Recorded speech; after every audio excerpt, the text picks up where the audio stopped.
Hi, I'm Jordan, and this is my final project for GSWS 316. So it's a knowledge map. Everything in yellow is situated knowledge, everything in red is the knowledge gaps, and everything green is what I learned. My project was on the Mirena IUD, in Canada specifically. And if we zoom out, you can see all the knowledge that got produced and connected for this project. Let's start with professional. So one thing that became obvious is that some healthcare providers actually lack knowledge to properly inform the public because they don't have it themselves. And when family doctors are informed, they're not always available or trusted. Not everybody has a family doctor.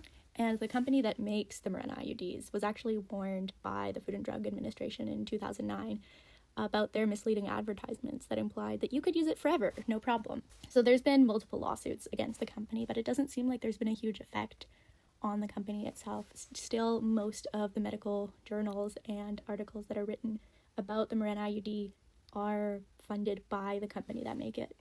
But they're not the only ones adding to the narrative about the Mirena IUD, although it is rarely discussed in media except as a contraceptive option or when talking about the pain that it can cause during insertion and removal. There is actually a lot of misinformation that can be spread. Sometimes there's narrative of that it's only for women who've had kids, that it causes infertility or that it increases pelvic infection. It's also become a symbol of reproductive autonomy because of its private and uninvasive nature.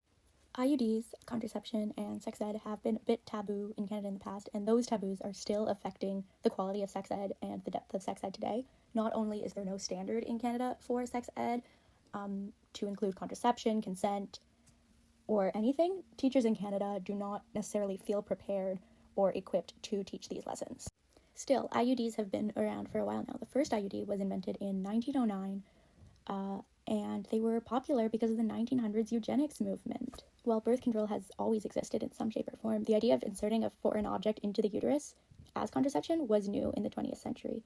The pharmaceutical company Bayer was the one to create it, and the Mirena was originally named Levanova, and their first trials were between 1985 and 1994. It was the first hormonal IUD, and it was introduced in Finland in the 1990s.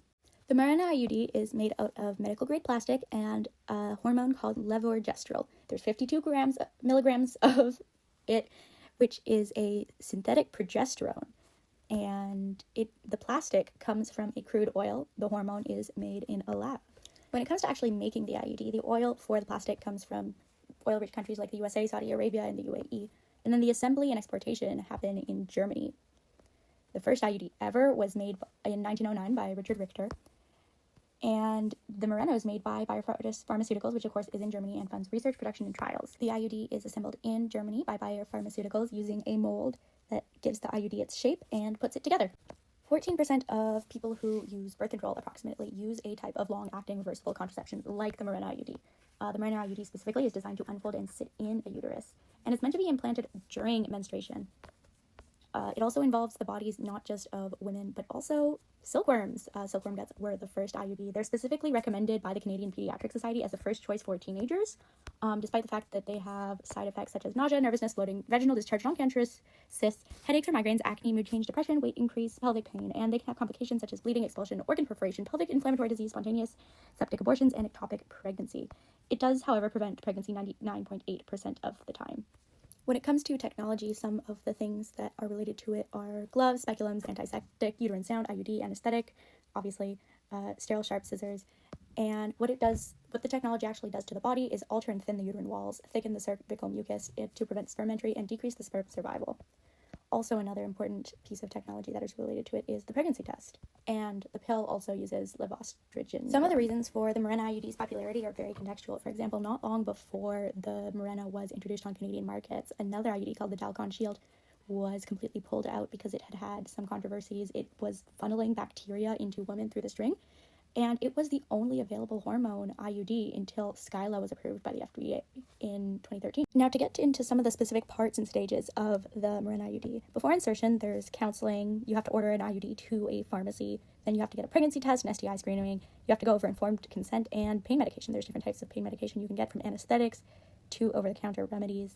But once you've done all of that, the physician is going to determine if the uterus is retroverted or anteverted, use a speculum to find your cervix, clean your cervix, but use a different type of cleaner if you have a shellfish allergy, determine your uterine cavity depth, and you cannot have IUD if your uterine cavity depth is less than 6 centimeters. Then they're going to insert the IUD using an applicator, which is the most dangerous part, and then they'll cut the strings 3 to 4 centimeters long and write down how long they cut. IUD's 2 parts are the plastic T and the hormone slow release. Reproductive healthcare has been a hot button topic in the news lately, and the IUD is no exception to the political powers at play.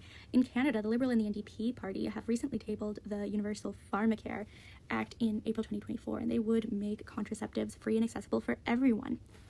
Now, it wasn't always that way. Contraceptives were illegal in Canada until July 1st, 1969. Cost-wise, IUDs vary by province. In BC, everybody is covered. In Quebec, Ontario, PEI, Alberta, the New West Territories, Saskatchewan, Nunavut, and Nova Scotia, some target groups are covered, and in Manitoba, New Brunswick, Yukon, and Newfoundland, there's limited or no coverage for contraceptives like the Mirena IUD. It is sold by Bayer Pharmaceuticals, who is worth $129.5 billion US as of 2024, and it is available in 120 countries. Anyways, thanks for watching. I hope you learned something, and here are my sources.